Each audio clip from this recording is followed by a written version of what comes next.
Before you scroll away, before you decide this is just another story from an old man talking about regret, I want to say something clearly. Nothing here is exaggerated, nothing is meant to scare you. But if you've ever felt tired without knowing why, if you've ever reached the end of a day and wondered where you went, then this story is already about you. So just stay with me a little longer. My name is Thomas Hale. I'm 75 years old. And for most of my life, I believed responsibility was the same thing as purpose. It took me decades to learn they are not the same. Let me take you somewhere specific. It was early autumn 1994, the kind of morning where the air feels thin and the sky looks undecided. I was 40 years old, not young enough to feel invincible, not old enough to feel forgiven. I stood in my driveway, coffee cooling in my hand, watching the leaves fall from a maple tree I hadn't noticed in years. That should have been a peaceful moment. Instead, I felt nothing, and that scared me more than sadness ever could. I worked as an operations supervisor at a manufacturing plant outside Dayton. I was good at it, dependable, predictable, replaceable. I managed schedules, solved problems, kept things running. People trusted me, but no one ever asked me what I wanted, including me. Here's what nobody tells you about stability. A stable life can still feel empty, and an empty life doesn't announce itself. It whispers.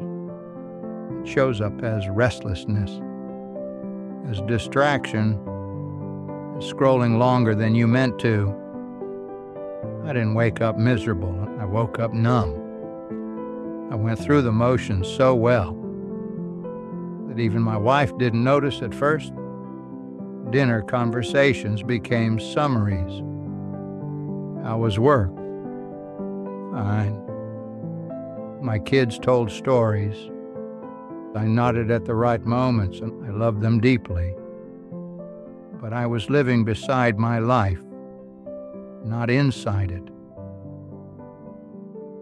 The most dangerous place to be is functional but absent. One evening, and I stayed late at work for no reason. The lights were off. The building hummed quietly. I sat in my car afterward, engine off, hands on the steering wheel, and a thought surfaced, soft, unmistakable. If this is the rest of my life, how long can I pretend it's enough? That thought didn't scream. It waited. A few days later, I ran into Samuel Whitaker at a hardware store.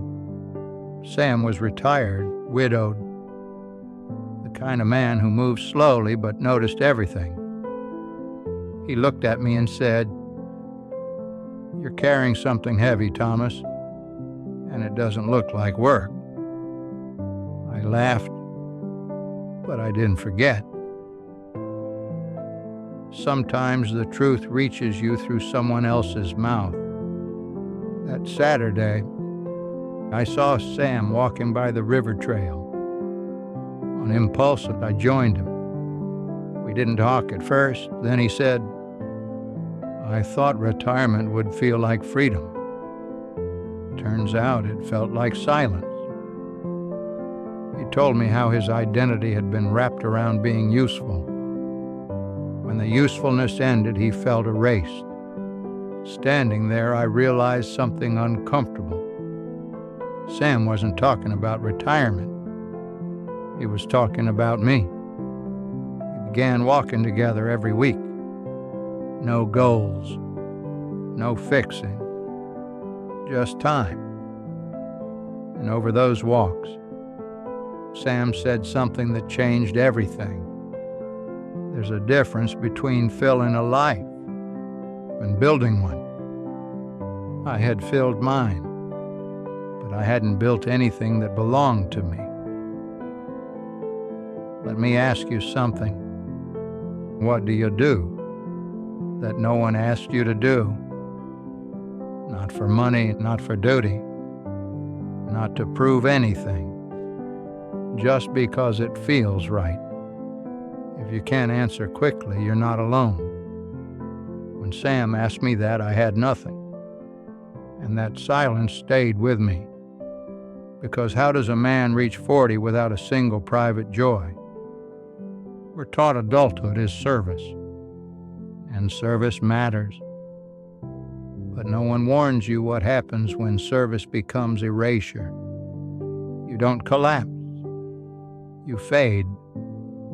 You become efficient, reliable, invisible to yourself. This is where most people stop listening because it feels too close. So stay. I started noticing it everywhere. Parents who hadn't laughed in years, men who confused exhaustion with virtue, women who apologized for wanting space, everyone busy, no one present. I made a small change, not dramatic. I signed up for a photography class at the community college. Wednesday nights, 2 hours. I was terrible. But for the first time in years, I felt engaged, curious, alive. I started walking without destinations, not tracking steps, not optimizing anything, just noticing. A diner run by an elderly couple who remembered my order. A bench where an old man named Harold fed birds and told stories no one else stopped to hear. Nothing external changed. Same job, same house, same paycheck. But something inside me returned. Anticipation. I began looking forward to moments again. My children noticed before I did. They talked longer and lingered more. I realized then they didn't need a father who sacrificed everything. They needed one who was present. Years later, Sam passed away quietly. At his memorial, no one mentioned his career. They talked about how he listened, how he showed up. That's when it finally settled. We aren't remembered for what we managed. We're remembered for how we made people feel. Here's the truth most people learn too late. You don't get your life back. After responsibility ends, you live it inside responsibility or not at all. I'm 75 now. I don't chase efficiency. I chase presence. I let silence exist. I notice mornings. And I understand something now that took me decades to learn. Your life is allowed to include you. If this story stayed with you, don't ignore that feeling. It means something. Time is ticking, and the quiet choices, the ones no one applauds, are the ones that decide whether you were truly here.